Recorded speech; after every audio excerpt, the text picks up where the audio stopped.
This possible Wendigo encounter comes from Reddit user Universe Master on Graham. We'll call him Benny. Benny comes from a family of Native American descent who believe in many creepy things like Wendigos and Skinwalkers and La Llorona or the Wailing Woman and stuff like that. They also have what some would call spiritual gifts that allow them to see evil spirits and negative energy. These gifts are what allow them to see these creatures and spirits, as well as have a connection to God and the angels. And when Benny is 13, he and his family go on a camping trip that they had been planning for months. After many signs of bad luck on their way to the campground, including several dead birds on the road and his 7-year-old brother almost falling out of their moving car due to a bad door lock, they finally arrive for 2 full weeks of fun. The first few days are as normal as any other trip for the most part. But over the next few days, strange things start to happen. Food and drawers and cabinets and doors are found open, and random chairs and Tupperware go missing. Out loud, they chalk it up to some rowdy teenagers at another campsite. However, they all know it isn't just some kids. This is something far more dangerous, but no one wants to admit it. It isn't as simple as hungry, curious animals or some ill-behaved teenagers. As the days go on, even stranger things start to occur, like hearing footsteps behind them that stop one step after they do, feeling like they're being watched, and smelling a strong, rancid odor, like poop mixed with rotting meat and thrown into a fire rancid. Although these various happenings are freaky, they do not deter Benny and his family from staying for the final 2 days. But one experience on their last full day there still haunts Benny to this day. He's walking through the woods to get some firewood when he hears rustling in the bushes behind him.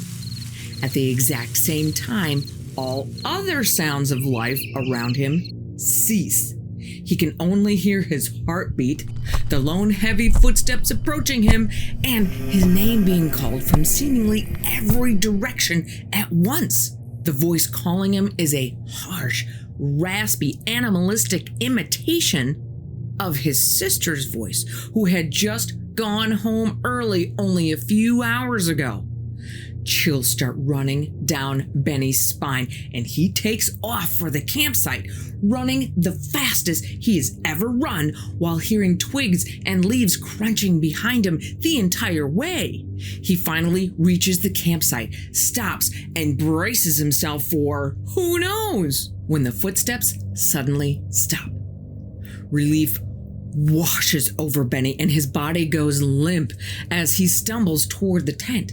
But as he passes the fire pit that has a pretty good fire going, he trips on one of the rocks of the fire pit ring, causing him to start falling face first into the fire. Benny can feel the blistering heat on his face when he just stops mid-fall. He hasn't gained his balance. It's just as if somebody is hanging onto him and pulling him back. Benny never figured out what it was, but his family thinks that it was his guardian angel saving him from an early death. But after that experience, he didn't go camping at all for a few years and has never gone back to that campsite ever again. But what really scares him the most is as they are leaving the site, Benny sticks his head out the car window to look behind them and sees a figure at the tree line staring at him. The figure is lanky and looks starved to the point of the skin wrapping tightly against its bones. But when the car rounds the corner and Benny blinks, it seemingly vanishes into thin air. This whole thing leaves Benny questioning what is in those woods and if it was all even real. But when his sister asks him later, "What happened after I left that got you so worked up?" Benny tells her what he experienced, and her face goes pale. She tells him that before she left that day, she saw this emaciated figure watching them from across the river.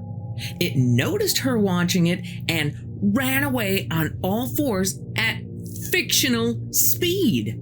Obviously, still shaken up from her own experience, she pauses for a moment, takes in a ragged breath, and tells Benny something that still haunts him today. She said, "Then it left long, deep scratch marks on the trail sign. I was so freaked out, I had to leave." It was the same trail sign marking the trail that Benny had been on. And he knows that is what chased him.